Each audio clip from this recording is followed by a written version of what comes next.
एक बार की बात है, एक रियासत के मंत्री ने राजा को अपनी बेटी के विवाह समारोह में निमंत्रित किया।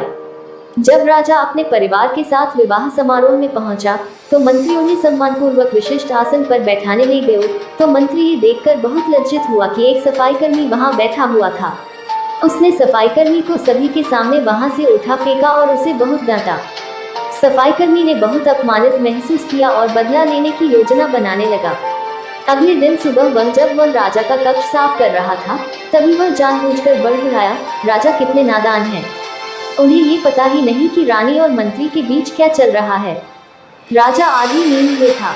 यह क्या बकवास कर रहे हो? उसने पूछा। महाराज, मैं पूरी रात सो नहीं पाया, मैं तो नींद में बड़बड़ा रहा था, सफाईकर्मी जवाब में बोला। हालांकि उसकी बात सुनकर राजा के मन में संदेह के बीज पड़ गए थे। राजा अब मंत्री से चिढ़ने लगा और समय समय पर अपमानित करने लगा।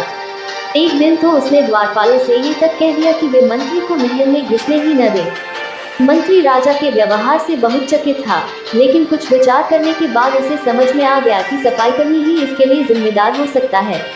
मैंने उसका अपमान किया था और उसी का उसने बदला लिया है। अब मुझे उसे दोबारा प्रसन्न करना होगा, तभी वह राजा की निगाह में मेरा सम्मान दोबारा दिला सकता है, मंत्री ने सोचा। एक दिन उसने सफाईकर्मी को अपने घर भोजन पर आने का निमंत्रण दिया और कहा, मेरे दोस्त, मुझे क्षमा कर दो, मैंने तुम्हारा अपमान किया था, मुझे गलती का एहसास हो गया है। इन सुंदर कपड़ों को उपहार के रूप में ग्रहण करो, चलो मेरे साथ भोजन करो। सफाईकर्मी प्रसन्न हो गया। वो सोचने लगा, मंत्री तो अच्छा आदमी है, मैंने ही उस दिन गलती कर दी थी। अब सफाईकर्मी प्रसन्न था और प्रयास करने लगा कि मंत्री के बारे में राजा की धारणा बदल जाए। एक बार जब वह राजा के कक्ष में गया तो राजा सो रहा था। वह बड़बड़ाने लगा, अरे, राजा का तो दासी के साथ प्रेम संबंध है, बड़ी लज्जा की बात है। राजा ने उसका बड़बड़ाना सुना तो उठकर बैठ गया। राजा ने सफाईकर्मी को बहुत डांटा। सफाईकर्मी बोला, क्षमा कर दें महाराज, मैं पूरी रात सो नहीं पाया, इसलिए दिन में ही नींद में बड़बड़ा रहा था।